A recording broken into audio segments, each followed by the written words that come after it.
it's the biggest creator of this energetic state that they want.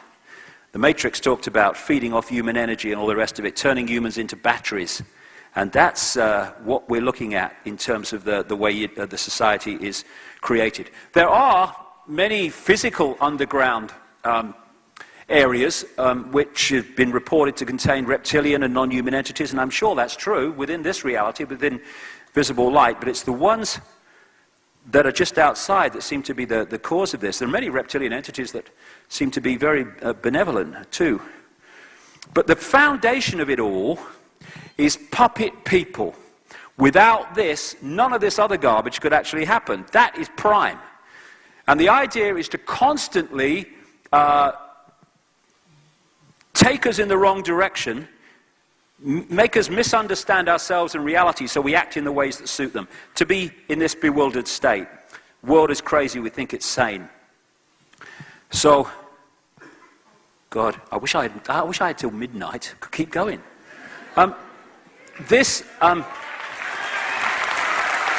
So much, it all connects.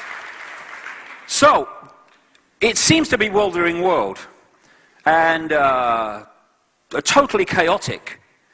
And on the play-out side, it does seem to be like that, yes. But it's not really, if you take a step back. And the key thing that I try to get across all the time are what I call coordinates, key coordinates. Once you have these coordinates, the crazy kind of complex, what's it all about world starts to take on a serious level of clarity. How if you control the world? Pyramid power. The idea, if you look at the way they've structured society, both collectively and individually, whether it's a school or a university or a government or a corporation, they structure them as pyramids. And on a collective level, they have, it's that thing here. I've been told I have to be very careful here or I'll shut the whole thing down. That's really good, isn't it? They make a piece of technology, and right next to the laser pointer is a button that will shut the whole thing down. I never went to university. But, okay. This opens the door, and this activates the nuclear weapon, okay?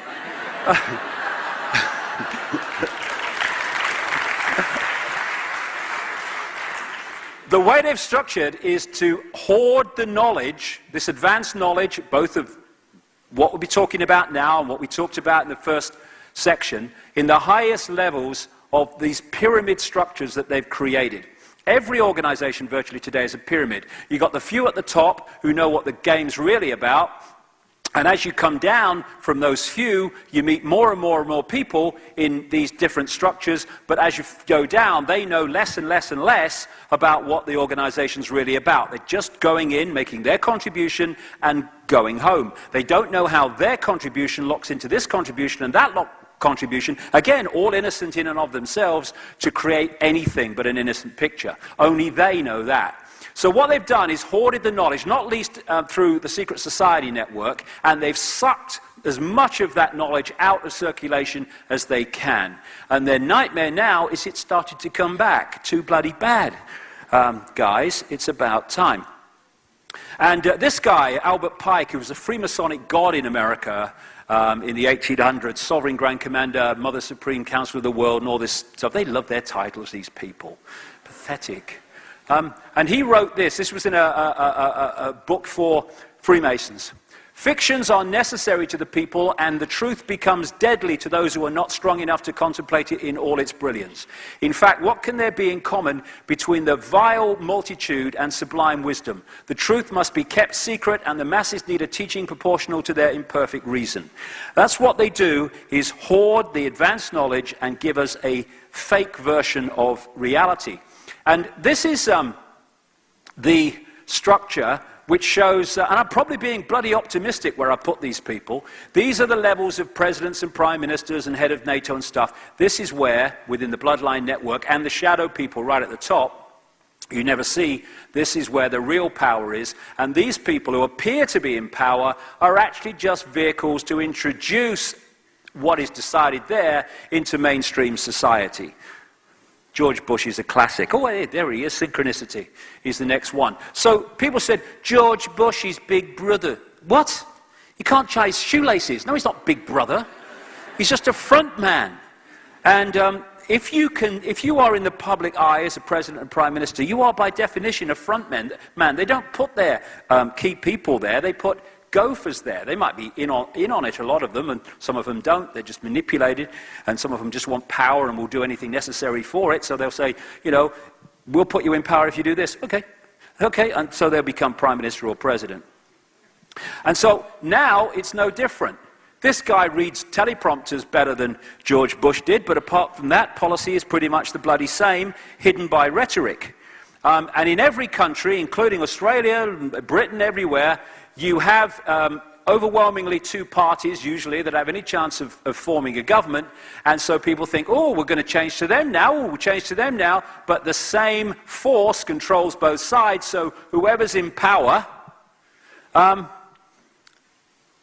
is a representative of this force in the shadows. As some people say in America, you know, don't vote, it only encourages them.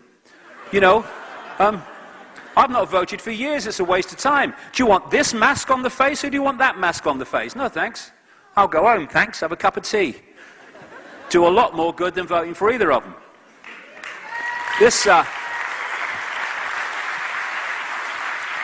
This guy, David Roskopf, is a former managing director of Kissinger Associates, notorious Illuminati company, and he wrote this book last year called Superclass, in which he talked about a power elite that was making the world, but it was a cover story. It's becoming so blatant now that a few are running the show that this was a book to divert people away. Oh yes, there is an elite, but they're not connected, they're just loosely because they all don't. Oh, shut up. It's fundamentally controlled, man. Go away, take your check, leave me alone. And so this is how they've structured global society, of a series of pyramids within pyramids within pyramids, like Russian dolls, one inside a bigger doll, inside a bigger doll, inside a bigger doll.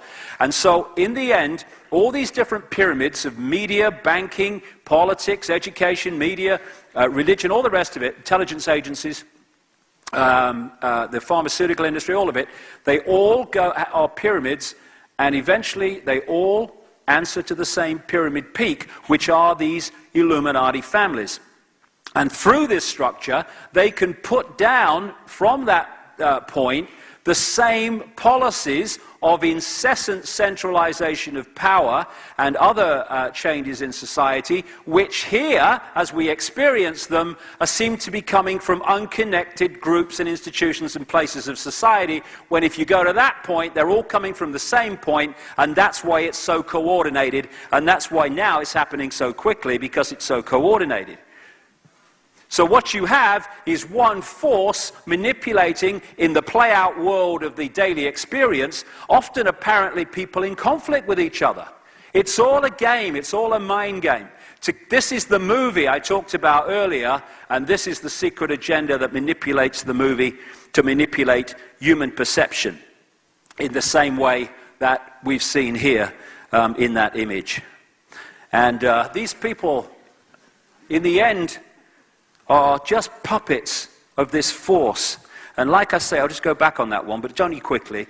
This is to emphasize the point that because of their genetic makeup and energetic makeup, and the way that I now begin to understand they're connected to the schism energy in terms of their perception, this is why they can do these things and have no emotional consequence whatsoever, because they appear to have a very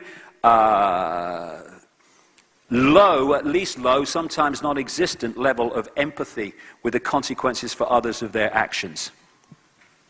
Another coordinate, methods of manipulation. I think one of the most effective things I've ever come up with in this whole 20 years is this description of problem, reaction, solution, because it is so fundamental to pushing this whole thing on. And it's very simple. Everybody in this room will know about it, but just go for it, because we're doing a DVD of this as well. So we'll, for people watching the DVD who haven't come across this before, maybe it's very simple. You want to change society in a way that you know that if you announce it openly, you're going to get a massive public reaction against it. So you don't do that. Stage one, you create a problem covertly.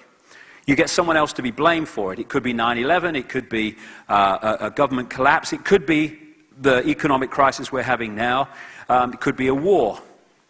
You then tell, through an unquestioning, pathetic mainstream media, the version of the problem you want the public to believe, i.e. Bin Laden orchestrated it from a cave in Afghanistan or something.